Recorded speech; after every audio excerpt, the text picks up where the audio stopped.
Disclaimer: This channel does not promote any violent, harmful, or illegal activity. All contents provided by the channel are meant for education. আরজি করে যে thread culture চলে এসেছে এতদিন ধরে, যার জন্য এত আন্দোলন চলছে, সন্দীপ ঘোষ জেলে গেল, আরো অনেকে জেলে গেল, সেরকম থ্রেড কালচার কিন্তু টলিউড থেকে শুরু করে তোমাদের সিরিয়ালের জগতেও।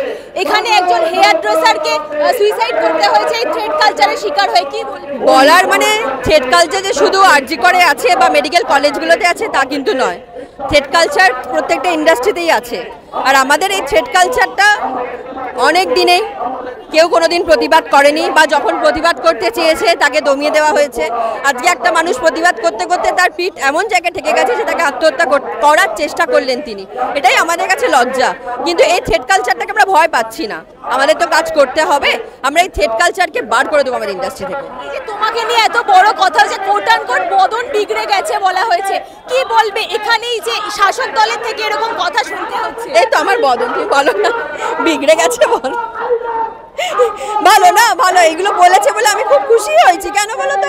এই যে আমাকে একটু ফুটেজ দিয়েছে, তারপর হচ্ছে আমাকে নিয়ে এত চর্চা হচ্ছে। ভালো, সেলিব্রিটিদের নিয়ে চর্চা হবে না? আমাদের নিয়ে চর্চা মানুষ করে, একটু না এইভাবে চর্চা করলো, ভালো তো। আমার খুব ভালো লেগেছে ওনারা, কারণ ওনাদের কালচারটা আর ওনাদের শিক্ষাটা, ওনাদের মুখের ভাষাটা আরো বেশি বেশি করে বেরিয়ে এসছে। আমি খুব খুশি। কিন্তু ওনারা তো বলছে তুমি নাকি তাদের নাম করে ফুটেজ খাওয়ার চেষ্টা করেছো।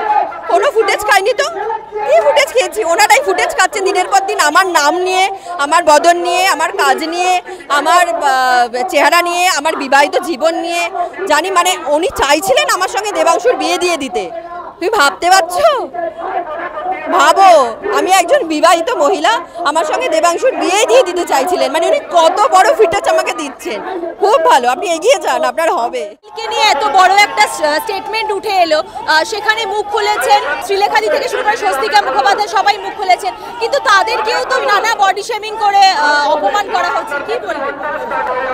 দেখুন, যারা বডি শেমিং করে অপমান করেছেন তাদের সেটাই কালচার। আমাকেও যেমন করেছে, আমার হয়ে যারা কথা বলেছে বা যারা নিজেদের বক্তব্য রেখেছে তাদেরকে এই একই লাইনে পার্সোনাল অ্যাটাক আর বডি শেমিং, কারণ তাদের সেটাই কালচার, তাদের শিক্ষা।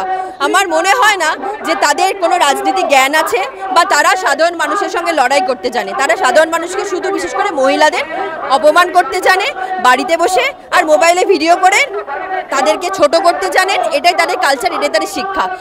এখানে কিছু বলার নেই। মানে এই বিষয় বলে না নিজেদের সময় নষ্ট, আর কিছু।